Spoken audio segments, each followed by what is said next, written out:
भाइयों, अत्यंत प्यास के कारण मेरा गला सूखा जा रहा है। इस घने जंगल में सरोवर ढूंढो और जल का प्रबंध करो। जाओ नकुल, जाकर जल का प्रबंध करो।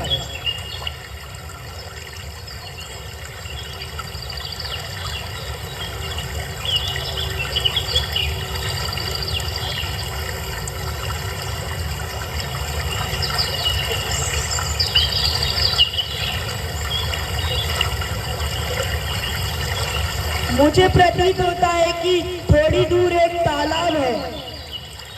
जाओ नकुल, जाकर जल का प्रबंध करो।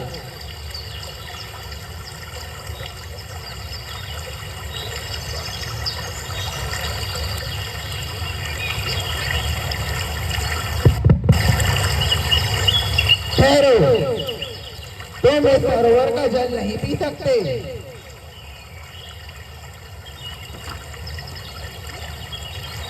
नकुल अभी तक आया नहीं भाई, जाओ जाकर उसे देखो और जल का प्रबंध करो। ठहरो, अगर तुम्हें इस सरोवर का जल पीना है तो मेरे प्रश्नों का उत्तर देना होगा। अर्जुन, ये दोनों अभी तक आए नहीं। जाओ तुम इन्हें देखो और जल का प्रबंध करो।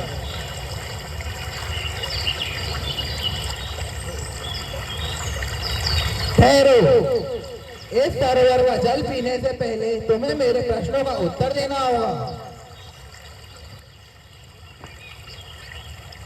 ये तीनों कहाँ रह गए भाई? तुम ही जाओ, जाकर इन्हें देखो और जल का प्रबंध भी करो।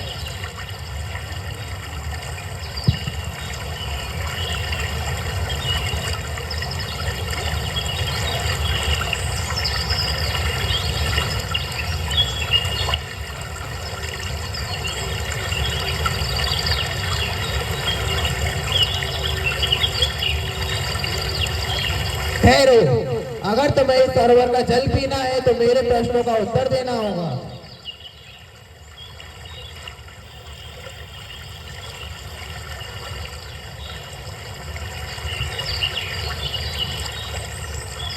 अर्जुन मेरे भाई, क्या हो गया तुम्हें?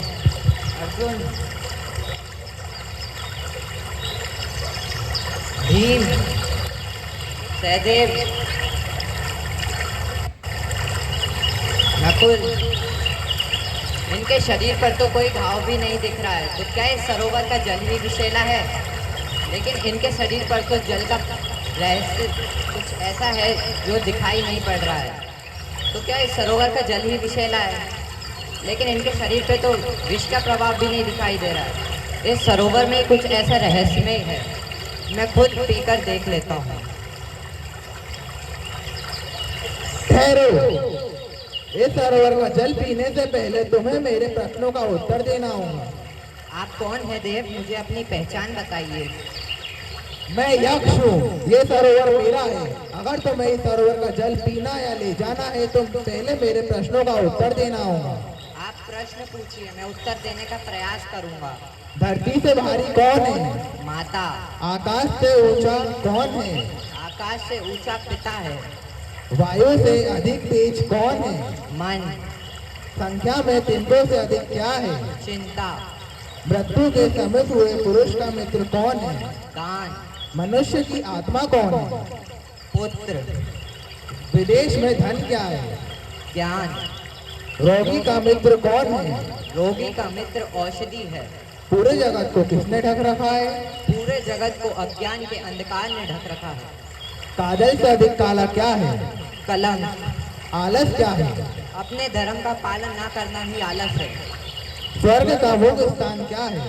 स्वर्ग का मुख्य स्थान सदैव सत्य बोलना है। हे राजन, तुमने मेरे सभी प्रश्नों का सही उत्तर दिया। मैं तुमसे अत्यंत प्रसन्न हूँ।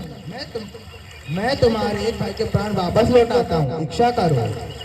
हे देव, अगर आप सिर्फ मेरे एक ही भाई को जीवित कर सकते हैं तो मैं मेरे अनुज नकुल को जीवित देखना चाहूंगा। हे कुंती नंदन, भीम और अर्जुन जैसे पराक्रमी भाइयों को छोड़कर तुम्हें नकुल के ही क्यों प्राण वापस चाहिए? हे यक्ष, मेरे लिए माता माद्री व माता कुंती एक समान है। मेरे लिए दोनों में कोई भी अंतर नहीं है। अगर माता कुंती का एक पुत्र जीवित है तो माता माद्री का भी एक पुत्र अवश्य ही जीवित होना चाहिए। हे वत्स, और यदि मैं तुम्हारे 2 भाइयों के प्राण वापस लौटाऊं तो तुम किनकी इच्छा करोगे? अगर आप मेरे 2 भाइयों को जीवित कर सकते हैं तो फिर मैं नकुल और सहदेव की इच्छा करूँ। सहदेव अभी भीम और अर्जुन दोनों से भी छोटा है। हे कुंती नंदन, तुम्हारे इस विचार से मैं अत्यंत प्रसन्न हूँ। मैं तुम्हें सरोवर का जल ले जाने की अनुमति देता हूँ और चारों भाइयों को प्राण वापस लौटाता हूँ। हे यक्ष, मेरे 12 वर्ष का वनवास पूरा हो चुका है, तो मेरे एक वर्ष का अज्ञात वनवास ही बचा है। मैं आपसे यह इच्छा करता हूँ कि आप हमारी पहचान किसी को ना बताइए, ऐसा आप हमें वरदान दीजिए। हे वत्स, मेरा वरदान तुम्हारे साथ है, तथास्तु।